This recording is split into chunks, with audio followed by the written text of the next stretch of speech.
Welcome back to my channel. আমার চ্যানেলের পক্ষ থেকে সবাইকে অনেক অনেক ভালোবাসা জানিয়ে শুরু করছি আজকের রেসিপি। তো দেখতেই পাচ্ছেন এখানে নিয়ে নিয়েছি চাল আর এখানে নিয়ে নিয়েছি ডাল, কিন্তু আমি খিচুড়ি করব না, আজকে তৈরি করব আমি চাল ডাল দিয়ে ফেনা ভাত। তো এখানে নিয়ে নিয়েছি শ্যামা চাল, মুগ ডাল, গাজর, পেঁপে, পটল, চোকলাটা ছুলে দেখুন অল্প অল্প খোসা রেখে ছুলে এভাবে ছোটো ছোটো করে কেটে নিয়েছি। এখানে ছোটো ছোটো করে ডুমো ডুমো করে আলু কেটে নিয়েছি। এখানে বরবটি, একটা ছোট টমেটো আর 4-5টা চেরা কাঁচা লঙ্কা। তো এই দিয়েই আমি আজকে ফেনা ভাত করব। ভাত করার জন্য কিন্তু কড়াইতে জল বসিয়ে দিয়েছি। আজকে ফেনা ভাতটা আমি কড়াইতেই করব, যেহেতু পরিমাণটা কম, এখানে হাঁড়িতে করার দরকার নেই, আপনারা চাইলে হাঁড়িতেও করতে পারেন। তো এর মধ্যে আমি সবজিগুলো আগে দিয়ে দেবো। আর শ্যামা চাল দিয়ে ফেনা ভাতটা করছি কারণ যে কোনো উপোসের দিনে খিচুড়ি খেলে কিন্তু অনেকেরই গ্যাস অম্বল হয়। সারাদিন উপোস করে থাকার পর খিচুড়ি খেলে গ্যাস অম্বল হয়, কিন্তু এইভাবে একবার ফেনা ভাত বানিয়ে খেলে কিন্তু গ্যাস অম্বল হওয়ার চান্স খুবই কম।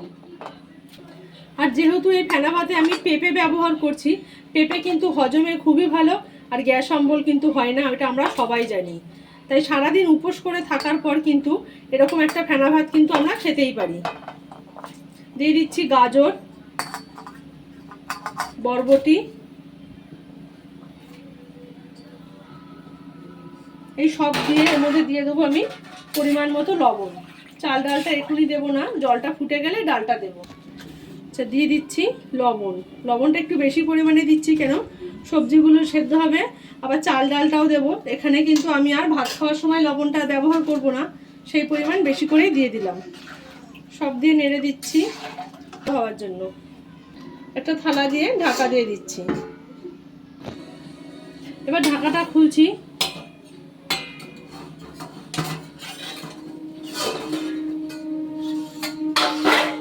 এখন জল কিন্তু সবজির সাথে ফুটতে শুরু করে দিয়েছে।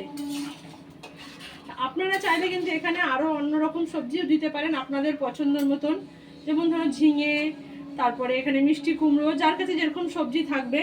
আমার কাছে যা ছিল দিয়েছি। এবার যে মুগ ডালটা ছিল সেটাকে ধুয়ে নিয়েছি, সেটা এবার এর মধ্যে দিয়ে দিচ্ছি।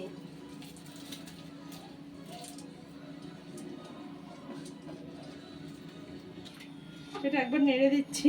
আচ্ছা, আমি কিন্তু এখানে উপোসের দিনের জন্য বানাচ্ছি বলে আমি কিন্তু মুগ ডাল নিয়েছি। আপনারা চাইলে কিন্তু মুগ মুসুর দুটোই নিতে পারেন, কিংবা শুধু মুসুরির ডাল দিয়েও করতে পারেন। আমি কিন্তু এখানে ডালটা ভাজিনি, কাঁচা মুগ ডাল ব্যবহার করেছি।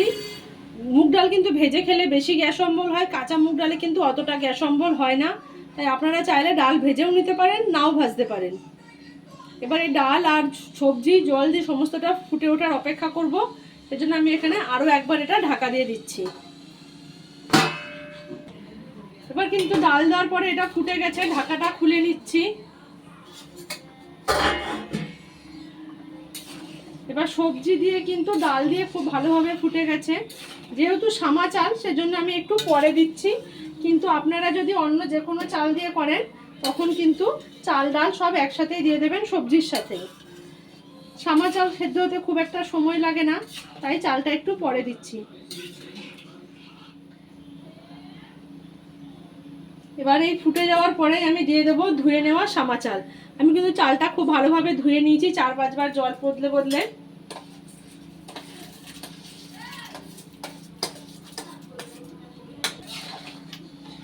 চাল দেওয়ার পরে কিন্তু খুব ভালোভাবে সব দিয়ে আরও একবার নেড়ে দিচ্ছি।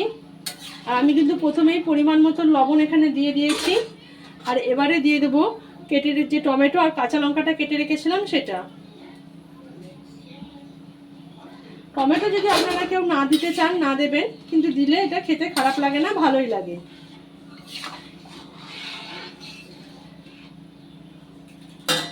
এবার আবারও ঢেকে দিচ্ছি সব ভালোভাবে ফুটে ওঠার জন্য। চাল দেওয়ার পর কিন্তু এটা আবারও ফুটে গেছে। এবার ঢাকাটা খুলে নিচ্ছি।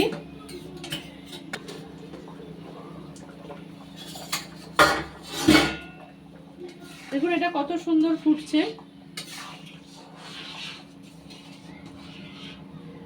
এবার সবজিগুলো একটু চেক করে নেব। আলু কিন্তু সেদ্ধ হয়ে এসছে, আর অল্প বাকি আছে। এই চাল ডালটা সেদ্ধ হতে হতে কিন্তু আলুটাও সেদ্ধ হয়ে যাবে। আমি এখানে পরিমাপটাও বলে দিচ্ছি। আমি কিন্তু এখানে 200 গ্রাম চাল আর 200 গ্রাম ডাল নিয়েছিলাম। এবার আপনারা চাইলে চাল ডালের পরিমাণ কিন্তু কম বেশি করেও নিতে পারেন। এবার এভাবে ফুটিয়ে একটু জলটাও শুকিয়ে যাবে আর চাল ডালও সম্পূর্ণ সেদ্ধ হয়ে যাবে। আচ্ছা, এবার কিন্তু সমস্তটাই ফুটে গেছে, আমি কিন্তু এটা আর ঢাকা দেব না। দেখুন আমার কিন্তু ফেনা ভাতটা হয়ে গেছে, জলটাও শুকিয়ে এসছে আর চাল ডাল সম্পূর্ণ সেদ্ধ হয়ে গেছে। সবজিগুলোও কিন্তু সম্পূর্ণ সেদ্ধ হয়ে গেছে। এই দেখুন গাজর সেদ্ধ হয়ে গেছে, পেঁপে সেদ্ধ হয়ে গেছে, আলুও সেদ্ধ হয়ে গেছে, কিন্তু সমস্ত সবজি কিন্তু গোটা গোটা আছে। এই যে দেখুন কোনো সবজি কিন্তু গলে ঘেটে যাবে না। তো এইভাবেই কিন্তু যেভাবে আমি দেখালাম এভাবেই করবেন, সমস্ত সবজিও গোটা থাকবে এবং সমস্তটা সেদ্ধও হয়ে যাবে। দেখুন পুরো ভাতের জলটাও শুকিয়ে এসছে। এটা কিন্তু গ্যাসটা বন্ধ করে 5-10 মিনিট রেখে দিলে আরও একটু শুকনো হয়ে যাবে। তো এখানেই আমি গ্যাসটা বন্ধ করে দিচ্ছি। এবার এটাকে পরিবেশন করে নেব। এবার এটাকে আমি পরিবেশন করে দিচ্ছি।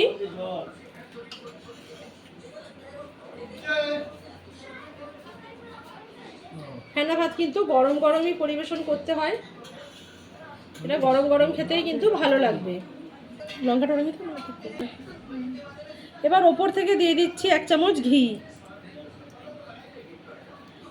দিতে পারতাম কিন্তু ঘিয়ের গন্ধটা সেভাবে থাকবে না, তাই যে যখন খেতে বসবে এভাবে ওপর থেকে ঘি ঢেলে পরিবেশন করুন। উপোসের দিনে কিন্তু একবার এভাবে বানিয়ে অবশ্যই দেখতে পারেন। আর প্লিজ চ্যানেলটা সাবস্ক্রাইব করুন, লাইক শেয়ার কমেন্ট করে পাশে থাকবেন।